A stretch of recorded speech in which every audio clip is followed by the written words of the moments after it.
Hi friends, എല്ലാവർക്കും സൂസ് കിച്ചൻ്റെ പുതിയൊരു എപ്പിസോഡിലേക്ക് സ്വാഗതം. നമ്മളിന്ന് ചെയ്യുന്നത് ഒരു എഗ് പബ്സ് പോളയാണ് കേട്ടോ. എഗ് പബ്സ് ഉണ്ടാക്കുക എന്ന് പറഞ്ഞു കഴിഞ്ഞാൽ അതിൽ ഏറ്റവും ബുദ്ധിമുട്ടായിട്ടുള്ള പാർട്ട് അതിൻ്റെ പേസ്ട്രി ഉണ്ടാക്കുക എന്നുള്ളതാണ് അല്ലേ. അപ്പോൾ ഈ പേസ്ട്രി ഒക്കെ ഇത് നമുക്ക് വളരെ ഈസി ആയിട്ട് ഇതിൽ ഉണ്ടാക്കിയെടുക്കാം. അപ്പോൾ ഈസി ആയിട്ടുള്ള എഗ് പബ്സ് പോള എങ്ങനെയാണ് ഉണ്ടാക്കുന്നത് നമുക്കൊന്ന് നോക്കാം. ഇതിൻ്റെ റെസിപ്പിയിലേക്ക് കടക്കുന്നതിന് മുന്നായിട്ട് നിങ്ങൾക്ക് എൻ്റെ വീഡിയോ ഇഷ്ടപ്പെടുകയാണെങ്കിൽ ഒന്ന് സബ്സ്ക്രൈബ് ചെയ്തേക്കണേ. നമുക്കിപ്പോൾ എങ്ങനെയാണ് ഉണ്ടാക്കുന്നതെന്ന് നോക്കാം. അപ്പം നമ്മൾ പപ്സ് പോള ഉണ്ടാക്കാൻ വേണ്ടിയിട്ട് നമുക്ക് ആദ്യം തന്നെ കുറച്ച് സവോളയും ഇഞ്ചിയും പച്ചമുളകൊക്കെ ഒന്ന് വഴറ്റാനുണ്ട്. അപ്പോൾ ആദ്യം തന്നെ നമുക്ക് അതൊന്ന് വഴറ്റിയെടുക്കാം.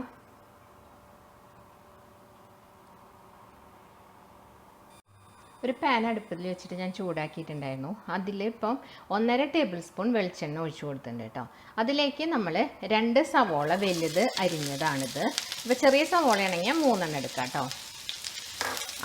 അതോടൊപ്പം തന്നെ ഒരു 3 പച്ചമുളക് വട്ടത്തിൽ അരിഞ്ഞതും അതുപോലെ കുറച്ച് വേപ്പിലയും കൂടി അരിഞ്ഞത്, ഒരു 5 അല്ലി വെളുത്തുള്ളി, ഒരു ചെറിയ കഷ്ണം ഇഞ്ചിയും കൂടി നന്നായിട്ട് ചതച്ചതാണ് കേട്ടോ.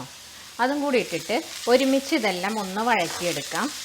ഒരുപാട് അങ്ങ് ബ്രൗൺ കളർ ആവണ്ട, ഒന്ന് ട്രാൻസ്പാരൻ്റ് ആയിട്ട് വന്നാൽ മതി. ഇപ്പം നമ്മൾ സവോള ഒരു അത്യാവശ്യം ട്രാൻസ്പാരൻ്റ് ആയി വന്നിട്ടുണ്ട് കേട്ടോ. ഈ സമയത്ത് ഇതിലേക്ക് ആവശ്യത്തിനുള്ള ഉപ്പിട്ട് കൊടുക്കാം. ഇതിലേക്ക് ഇനി നമുക്ക് 1/2 ടീസ്പൂൺ മുളക് പൊടി, 1/4 ടീസ്പൂൺ മഞ്ഞൾപ്പൊടി, 1/2 ടീസ്പൂൺ മല്ലിപ്പൊടി, പിന്നെ 1/2 ടീസ്പൂൺ കുരുമുളക് പൊടി, 1/4 ടീസ്പൂൺ ഗരം മസാലപ്പൊടി, ഇതെല്ലാം കൂടി ഇട്ടിട്ട് ഒന്ന് നമുക്ക് നന്നായിട്ട് ഇളക്കി കൊടുക്കാം. ഇപ്പം നമ്മൾ പൊടികളൊക്കെ ഇട്ട് മൂത്ത് നല്ല മണം വന്ന് തുടങ്ങിയിട്ടുണ്ട് കേട്ടോ. ഈ സമയത്ത് നമുക്കിതിലേക്ക് ഒരു 1/4 കപ്പ് വെള്ളം, അതായത് ഏകദേശം ഒരു 3 ടേബിൾ സ്പൂൺ വെള്ളം ഇതിലേക്ക് ഒഴിച്ചു കൊടുക്കാം.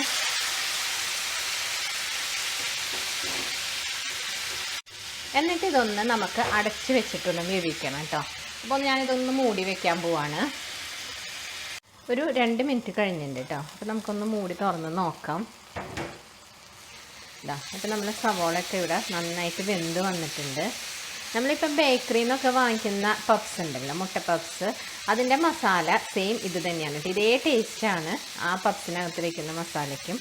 അപ്പോൾ ഇനി നമുക്കിതിനകത്തേക്ക് കുറച്ച് മല്ലിയില അരിഞ്ഞത് ചേർത്ത് കൊടുക്കാം.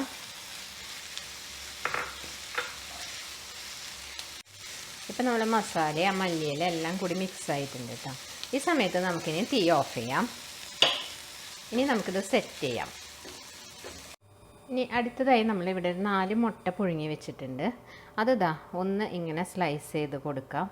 നടു കട്ട് ചെയ്തിട്ട് നമുക്ക് പിന്നെ ഇങ്ങനെ ഒന്ന് കട്ട് ചെയ്ത് കൊടുക്കാം. ഇങ്ങനെ നമുക്ക് എല്ലാ എഗ്ഗ്, അതായത് ഒരു എഗ്ഗിനെ 4 പീസായിട്ട് കട്ട് ചെയ്യാം കേട്ടോ. ഇങ്ങനെ നമുക്ക് എല്ലാം കട്ട് ചെയ്തെടുക്കാം. ഞാനിപ്പോൾ ഇവിടെ എഗ്ഗെല്ലാം കട്ട് ചെയ്ത് വെച്ചിട്ടുണ്ട് കേട്ടോ. ഇനി നമ്മൾ അടുത്തതായിട്ട് ഈ കുറച്ച് ബ്രെഡ് സ്ലൈസസ് എടുക്കുക. അതിൻ്റെ അരിക് 4 സൈഡും കട്ട് ചെയ്തെടുക്കുക. അപ്പോൾ കറക്റ്റായിട്ട് നമുക്കിപ്പോൾ എത്ര ബ്രെഡ് പീസ് വേണമെന്ന് പറയാൻ പറ്റില്ല. അത് നിങ്ങളുടെ ഓരോരുത്തരുടെയും പാത്രത്തിൻ്റെ ആ ഒരു വലിപ്പത്തിൻ്റെ വ്യത്യാസം അനുസരിച്ച് ബ്രെഡ് കൂടുതലും കുറവൊക്കെ എടുക്കേണ്ടി വരും. അപ്പോൾ ഏതായാലും ഞാനിപ്പോൾ കുറച്ച് ബ്രെഡ് ഇങ്ങനെ കട്ട് ചെയ്ത് വെച്ചിട്ടുണ്ട്. ഇനി അടുത്ത് നമുക്കിതിലൊന്ന് മുക്കാൻ വേണ്ടിയിട്ട് 3 മുട്ട ഞാനിവിടെ പൊട്ടിച്ച് വെച്ചിട്ടുണ്ട്.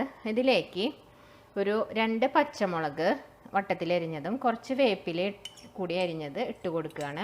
നിങ്ങൾ ഇനിയിപ്പോൾ മല്ലിയില ചേർക്കാൻ ഇഷ്ടപ്പെടുന്നുണ്ടെങ്കിൽ ഈ വേപ്പിലയ്ക്ക് പകരം നിങ്ങൾക്ക് മല്ലിയില ചേർത്ത് കൊടുക്കാം കേട്ടോ. എന്താണെങ്കിലും ഇതൊന്നും നമുക്ക് നന്നായിട്ട് ബീറ്റ് ചെയ്ത് കൊടുക്കാം. ഇതോടൊപ്പം കുറച്ച് ഉപ്പും കൂടെ ചേർത്ത് കൊടുക്കണം കേട്ടോ.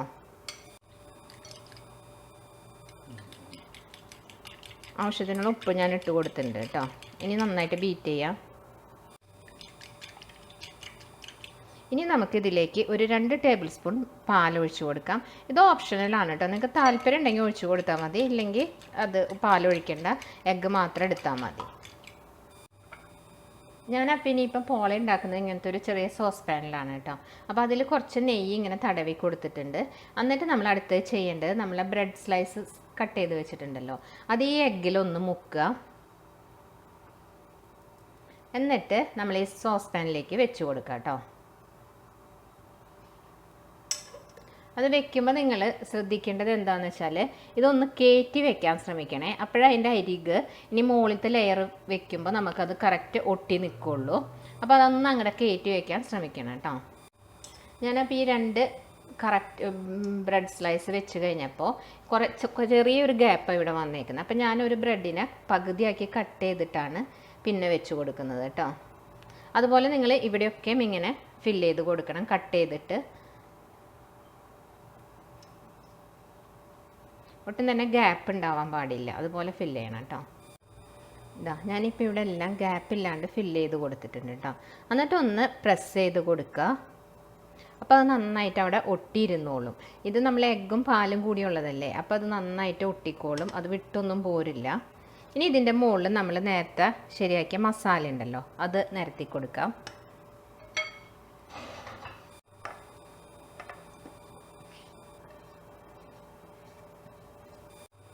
ഇതാ ഞാനിപ്പോൾ ആ മസാല നിരത്തി കൊടുത്തിട്ടുണ്ട്. നമ്മൾ ഈ അരിക് വശത്തേക്ക് ഒരുപാട് കയറ്റി വെക്കരുത് കേട്ടോ, അപ്പോൾ അത് പൊട്ടി പുറത്തേക്ക് വരാനുള്ള സാധ്യതയുണ്ട്.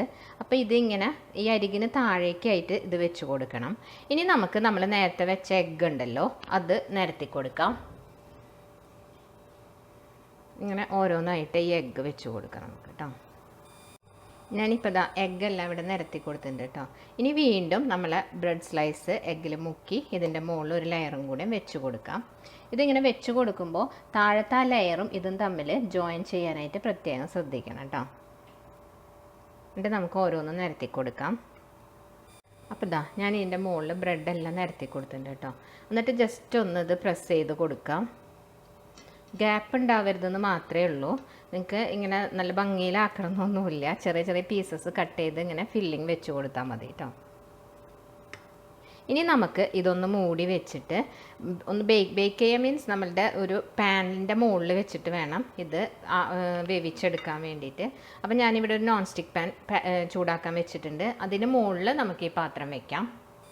ഒരു പാൻ ഇവിടെ നന്നായിട്ട് ഇപ്പോൾ ചൂടായിട്ടുണ്ട് കേട്ടോ. ഇതിൻ്റെ മുകളിലേക്ക് ഞാനിത് വെച്ച് കൊടുക്കുകയാണ്. എന്നിട്ടിത് അടച്ച് വെക്കാം. അപ്പോൾ ഇതിന് ഇവിടെ ഒരു ഹോളുണ്ടല്ലോ, ഇതൊന്നൊരു ഫോയിൽ വെച്ച് നമുക്കൊന്ന് കവർ ചെയ്ത് കൊടുക്കാം കേട്ടോ. ഞാൻ ഈ ഹോളിപ്പം കവർ ചെയ്തിട്ടുണ്ട്. ഇനിയിപ്പോൾ ഒരു മീഡിയം ഫ്ലെയിമിൽ വെച്ചിട്ട് ഒരു 25 to 30 മിനിറ്റ്സ് നമുക്കിതൊന്ന് വേവിച്ചെടുക്കേണ്ടി വരും. അപ്പോൾ ഇതിനി 25 മിനിറ്റ്സ് കഴിഞ്ഞിട്ട് നമുക്ക് നോക്കാം.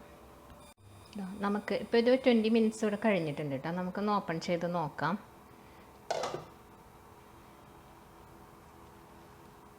ഇതിൻ്റെ അരികൊക്കെ വിട്ട് വന്നിട്ടുണ്ട്. അപ്പം നമുക്കിനി വേറൊരു പാനിലേക്ക് ഇതൊന്ന് കമത്തിയെടുക്കാം കേട്ടോ. ഞാനിങ്ങനെ ഒരു പാൻ എടുത്ത് അതിലൊരു അല്പം നെയ്യ് തടവിയിട്ടുണ്ട്. ഇനി ഇതൊന്ന് ഇതിലേക്ക് ഫ്ലിപ്പ് ചെയ്തെടുക്കാം.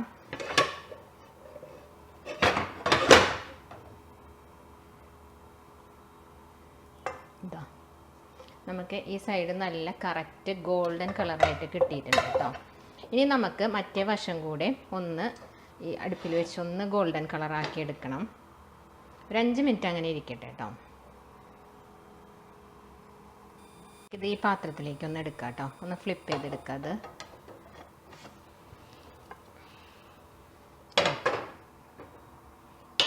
നല്ല അപ്പം നമ്മളുടെ എഗ് പഫ്സ് പോള ഇവിടെ നല്ല ഗോൾഡൻ കളറായിട്ട് ഇപ്പം കിട്ടിയിട്ടുണ്ട്. അപ്പോൾ എളുപ്പമല്ലേ ഉണ്ടാക്കാനായിട്ട്, അത്ര ബുദ്ധിമുട്ടൊന്നുമില്ലല്ലോ. നമ്മൾ വീട്ടിൽ കുറച്ച് ബ്രെഡൊക്കെ ഉണ്ട്, ബ്രെഡും എഗ്ഗും ഉണ്ടായി കഴിഞ്ഞാൽ ഈസി ആയിട്ട് ചെയ്തെടുക്കാവുന്നതാണ്. അതിൻ്റെ ആ മസാല ഉണ്ടാക്കാനുള്ള ഒരു 5 മിനിറ്റ് സമയം മാത്രമേ ഇതിനെടുക്കുകയുള്ളൂ. അപ്പോൾ ഇത്രയും ടേസ്റ്റിയും അതുപോലെ ഈസിയുമായ ഈ റെസിപ്പി നിങ്ങളൊന്ന് ട്രൈ ചെയ്ത് നോക്കണം. എന്നിട്ട് അഭിപ്രായങ്ങൾ കമൻറ്റ് ചെയ്യാൻ മറക്കരുത്. അടുത്ത വീഡിയോയുമായി കാണുന്നവരേക്കും ബൈ. താങ്ക്സ് ഫോർ വാച്ചിങ് സൂസ് കിച്ചൺ.